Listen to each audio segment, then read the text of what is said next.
Well, after the tragic events of last week, the show tackles on the grief and turmoil head on in a highly reflective episode.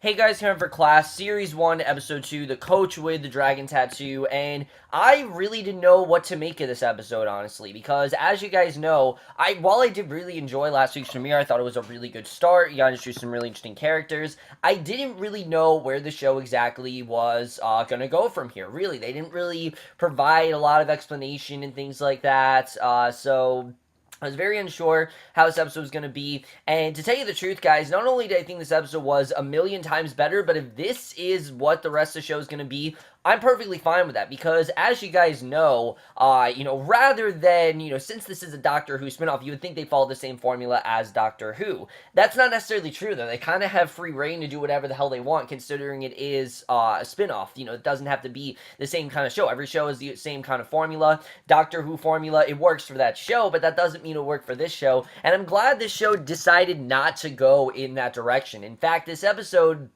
didn't really focus on a Monster of the Week. Yes, this was a Monster of the Week episode, but it was a lot more character-based than I really expected it to be, and it makes a lot of sense, too, because as we know, these kids really don't have anyone to guide them or provide them more information, because, Charlie's off trying to find out more about his planet and things like that.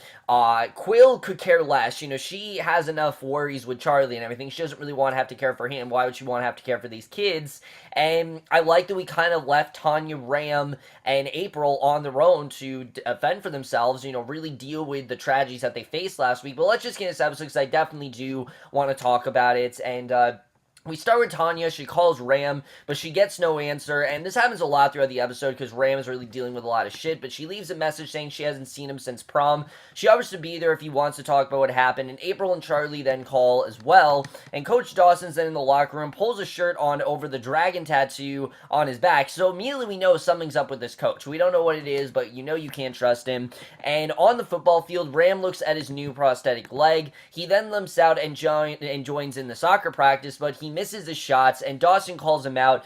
Carol points out to Dawson that Ram recently lost his girlfriend, and Ram glances over at his father as Dawson tells him to face his own demons. And once Ram goes back to the practice, Dawson tells Carol to never question him in front of the players again. He then tells the players that they're done. Carol then returns to the locker room, hears someone in the shower, assuming that it's Dawson. He says he's running the players too hard, and as they go, Varun tells Ram that he shouldn't be there because Rachel's only been gone a week. Ram doesn't want to talk about it and goes back to see Dawson, and the majority of this episode actually focuses very much on Ram, which I honestly thought was a very smart choice, because in my opinion, out of all the characters, Ram is the one who got the least focus last week. I mean, Tanya had a lot, April had a lot. Ram, I didn't really know what to make of him last week, so they did a good job with giving him a lot of stuff here. Carol goes to the showers, finds no one inside. Something reptilian then attacks him as he turns, ripping off his skin and dragging him out. Ram comes in a minute later and sees Carol's skin corpse. The teenager ducks into a stall, whispers to himself to not happen yet. He hears Dawson come in, and when he looks out, the corpse and blood are gone, and Dawson comes over, tells Ram to go home and to come back ready to play. And once Ram leaves, Dawson sees a few drops of blood on the drain grate. He scraps it away, mutters that he's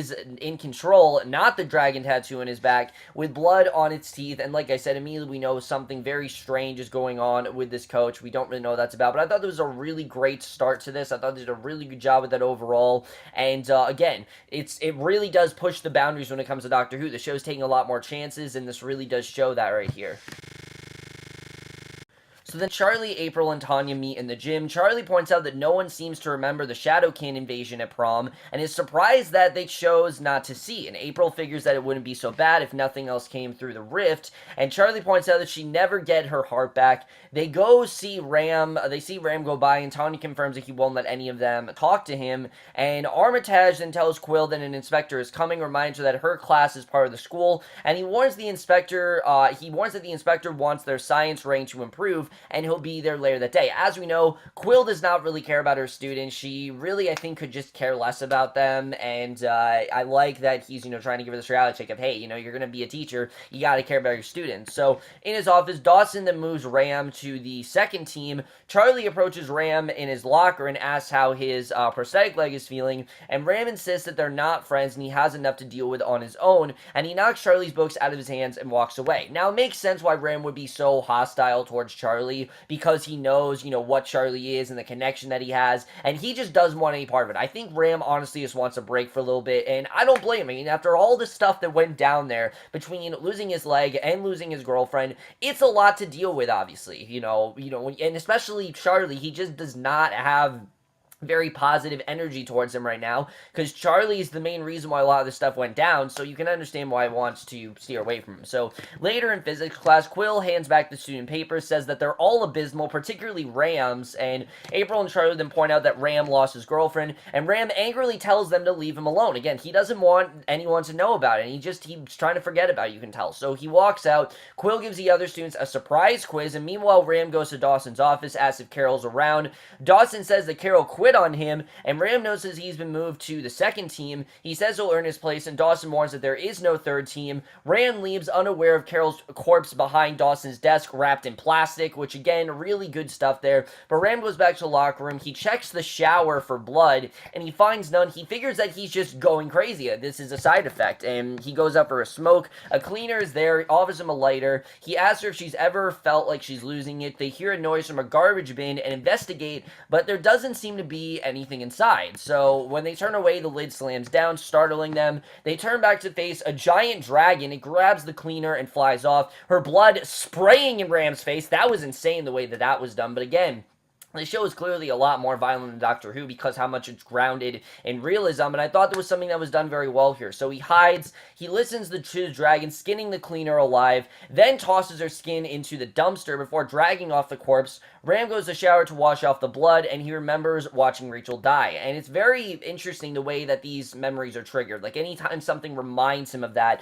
or something remotely similar happens, he's immediately remembering Rachel, or remembering losing his leg. And I thought that was very well portrayed here. Again, it was something I think could have been a bit heavy-handed, but knowing what Ram has gone through, I don't think we need to really see his relation with Rachel to be able to connect with this. You can understand why he feels this way, and again, I thought that was definitely very well portrayed. So, later Tanya contacts Ram via the internet. He says that he saw something. They figure that they can't tell the adults about it because it's just too delicate of a situation. Again, they don't want to get them involved. So, Ram goes back to the dumpster armed with a bat. Tanya joins him and warns that her mother will toss her in a convent if she catches her out with a boy, and she points out that Quill was supposed to help them, but Ram isn't really thrilled with her, and again, Quill doesn't really want to help, so they don't really understand what's going on there. And, Charlie and April, he's not happy with any of them right now. So they go over, discover that someone has cleaned up all the blood. Ram insists it happened and blames himself for not doing anything. And Tanya points out that he couldn't have stopped the creature. She reminds him that he saved April from the Shadowkin, which he does. But again, Ram isn't thinking about that. He's thinking about all the negative consequences that this night had, not really the good things that came out of it. Because, sure, yeah, he saved April, but he lost his leg because of it. And he starts complaining about how she's 3 years younger than the others and how she doesn't really understand how it is and that she's too positive. And I thought this was a really well done scene. Again, you can really tell what Ram is going through. I thought the actor, really did a great job in this scene, and it makes us care a lot more about Ram than I honestly did last week. So something moves in a nearby alleyway. Dawson comes out. Ram hides the bat behind his back. Because again, to Ram, Dawson's just a regular human being who doesn't know about any of this stuff. And he has to try to keep as much cover as he can. And he says that there are weird things going on. Dawson asks if he's high, tells them both to leave. And as they go, Ram tells Tanya not to let the others know. And behind them, the dragon tattoo slithers down Dawson's arm. He tells it's getting out of control and tells it to fix things. And the next day in physics class, the inspector continues taking notes and glares at Quill. As we know, the inspector, he's not happy with Quill's teaching methods, and she glares back, and afterwards on the soccer field, Ram is still having trouble with his leg, and a disappointed Varun is watching, and Ram finally gets clear. He scores a goal. Dawson congratulates him, and that night, Varun then drives his son home, finally says that they don't know what happened to Rachel, and, Ram then tells him not to make him talk about it and just to forget about it, because Ram, again, he doesn't want to talk about Rachel. He's clearly trying to move on from anything that had to do with her. So Tanya goes home, confirms that Vivian is still at work. She then texts Ram, offers to help him with his homework. No talking, there's no response, and she continues her hacking attempt. And Quill then shows Charlie the inspector's ID badge and says that she's been unable to find anything on him online. And his pants are 40 years out of date, apparently. His glasses are fake, and he has no writing calluses. So this is obviously a really weird situation because she can't find anything. So Charlie isn't convinced. Quill storms off, and Quill, as we know, doesn't really want to work with Charlie. So Charlie kind of thinks that she's not looking in the right sites, and yeah, I'd agree. I mean, she didn't want to work with him in the first place, so why should he trust her right now? So Ram then finally contacts Tanya. They work on his homework. He wonders why she doesn't want him to talk about Rachel, and Tanya says that it didn't do her any good when she lost her father 2 years ago from a stroke, and she didn't know what anyone wanted to say to her until one day she just did, and finally she was able to express her feelings. And I thought this was a really good scene, the way they compared what happened to Tanya's father, because I don't think we knew this before, that she lost her father from a stroke. I thought that was a really good reveal that we found this out, and the way that she's relaying that to what's going on with Ram's situation, it is very similar. He doesn't want to talk about Rachel, she just doesn't want anyone to know about it, and I think finally he's just going to, tell someone, and then he's going to be fine. I think that definitely is going to be what happens with Ram. But the next day in class, Quill and the inspector, Paul Smith, according to his ID, they stare down at each other. Quill finally throws a staple at him, and he casually catches it, which Quill is pretty funny. I'm really liking what we're getting with her, but she walks over, demands to know who he is, what he keeps writing, and Smith is not responding, and later Armitage then calls Quill into his office. Quill says that Smith was deliberately just trying to provoke her, like he's on to her or something. She definitely knows that this wasn't, accidental, and the headmaster says that Smith is asked to observe Quill again, and she insists that there's something evil about Smith, and Armitage warns that the government wouldn't like it if Quill got them into special measures. Obviously, they want to handle Quill just like they handle all other teachers. So Tanya tells Charlie and April what happened, insists that Ram saw something. Charlie realizes that she's lonely, and Tanya says she's had no luck hacking. She quickly covers and suggests that April talk to Armitage about the missing cleaner, and they talk to Armitage in his office, and he confirms that the cleaner didn't turn up, and he wonders why they're so interested in this cleaner. Like, what's the big deal about it? And Tanya realized that they didn't think through what they were really going to say. And again, I like this. They're just normal human beings. They don't really know how to handle this whole situation. They're forced to deal with it on their own. I think it makes this a lot more interesting. If they had these powers, sure, it would have been cool, but the fact that they are just regular people, and Charlie is the only one who can do that, but Charlie has no access to that kind of stuff, I think it's just really interesting. Again, I like the limitations of everything. It really is very well represented in this show, and really helps the show, I think, stand out more than Doctor Who.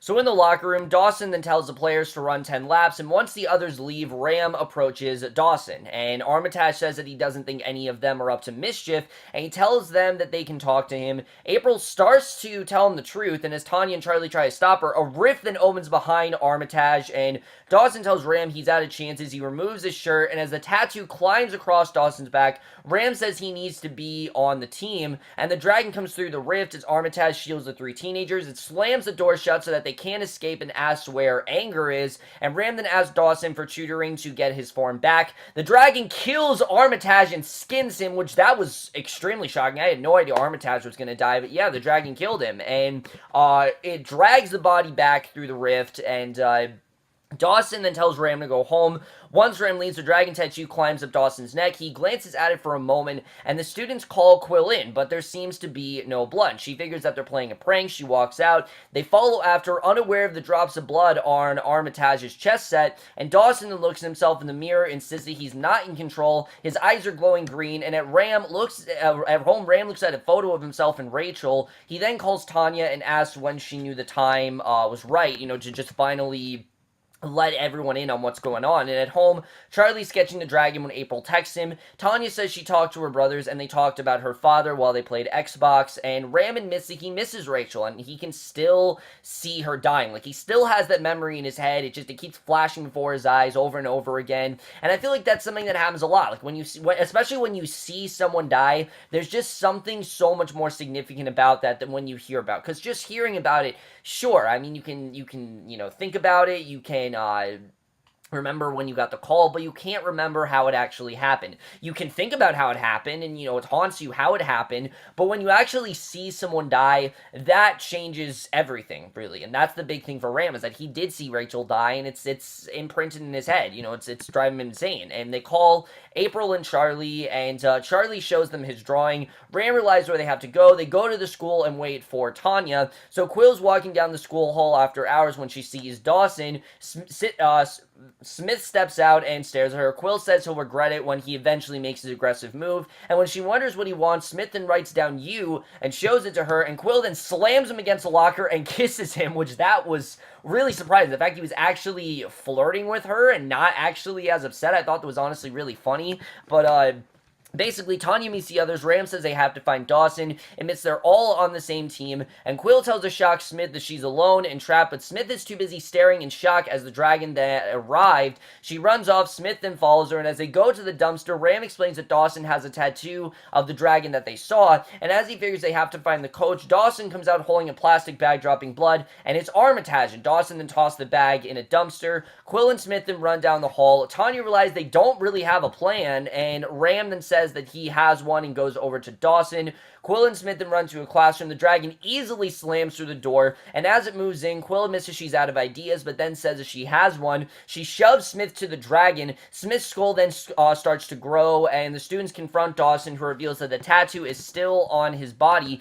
and Smith then explodes, leaving a metal skeleton behind, and Quill realizes he was actually just a robot the entire time, which, okay, I mean, that didn't really make a ton of sense, but Dawson asks Ram if he wants to be wrong or right, and he realizes that Ram isn't really afraid of him, and just as Quill leaves through the glass door, she explains that she has to get the dragon to attack Charlie so that she can fight it. Dawson says it's a mate on his own body, and the coach says that she's his, and the living dragon can't have it. He tells Ram that he was weak, and the players just didn't respect him, and one day Dawson found the tattoo burned into his skin after it came through the rift, and her mate came through but couldn't harm Dawson without harming his mate, so it actually killed to feed her. And there is a lot of exposition here, but I thought overall the story was very well presented.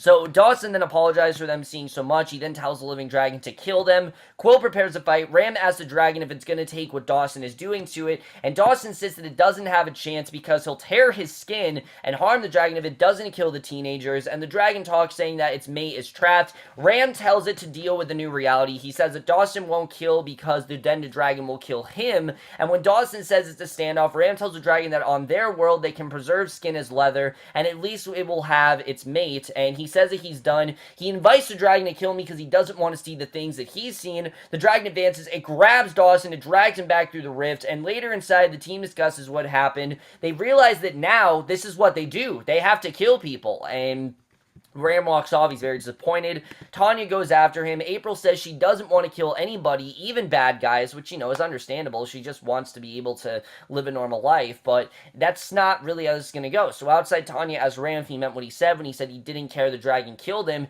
and Ram realizes she's still not going to let him talk about Rachel's death. An officer will lift back to her house, and at home, April then plays her violin. Her father calls, but she ignores him, and we don't know exactly what that is about. We don't know a ton about April's, family life. We just know her mother's in a wheelchair, so I'm guessing we're going to learn more about her father, but Ram is in his backyard practicing kicking and missing his target, and Varun comes out, asks if it's a physical thing. Ram asks if he can talk to him about something. He shows his father, and finally he lets him in. He shows him a prosthetic leg, explains how he got it. Varun takes his arm, reminds him of how he used to help Ram train when he was young, and Ram got better, apparently, and Ram goes back to kicking. This time he finally hits his target, and Quill is then in her classroom examining the Smith robot. She notices a mark on it called the Governors, wonders exactly what the Governors actually are, and that is the way this episode ends. Really great stuff overall, but let's just get this episode and where we're going to go from here.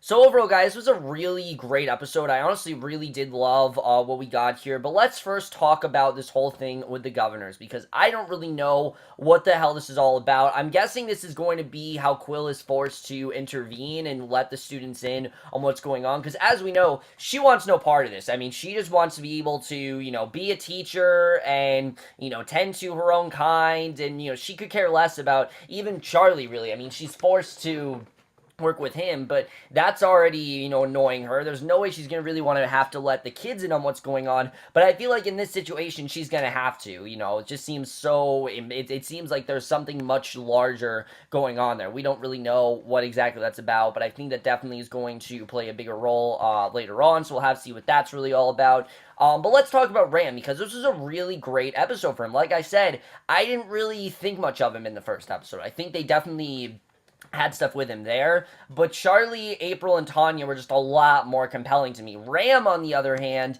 I actually really like now. I think he's a really interesting character, how, he is so obsessed with football, and his father seems like that's the only thing, that's really driving him. Of course, his father also has a prosthetic leg, it turns out, and basically he kind of knew what was going on. I thought that was definitely interesting, and you could tell that Ram, he was about to open up to Varun, like he was about to let him know on what's going on, but Varun is just so focused on football, and that's really all he seems to care about. I think Ram's eventually going to open up to him, but we'll have to see really how that's going to go. If he does end up letting Varun in, or if he just waits, maybe it's not going to be till the end of the season. But I like the way that Tanya is really guiding him with that. Like, even though she's younger than him, she seems to be a lot more intelligent and just knows how to handle those things much better. And it's probably because she's been through something like that before in her life. But I really did love that scene where she's telling him, how to handle this and what approach to take.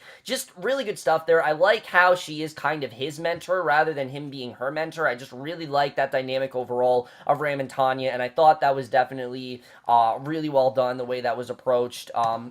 I did like the dragon here. I thought the dragon was definitely well done. I think there were a couple too many characters killed, but I thought overall that was definitely well handled as a whole. I enjoyed the way that was done. But let's talk about Charlie, because Charlie did not play that big of a role in this episode. The whole thing with Quill, though, there's definitely more going on. I mean, she definitely knows a lot more information than I think Charlie thinks she does. She's kind of being like, oh, but again, Quill does not want anything to do with Charlie. She does not really want to be involved with this whole thing. We've known this from the first episode. So I do think that she is hiding something much bigger from Charlie, or maybe she just doesn't know. I don't really know, but I'm interested in seeing really where that's going to go, because it's clear there's more information about Charlie that he still doesn't know about yet, and I'm interested in getting into that whole story. I think that definitely is very interesting. The whole thing with her and the inspector I thought was definitely interesting, how Smith, was approaching her. I mean, I want to find out what's going on there. I think that overall is interesting. And then I guess the only thing to really talk about is April. We found out a little bit more about April's father, how he's ignoring her, how he doesn't really want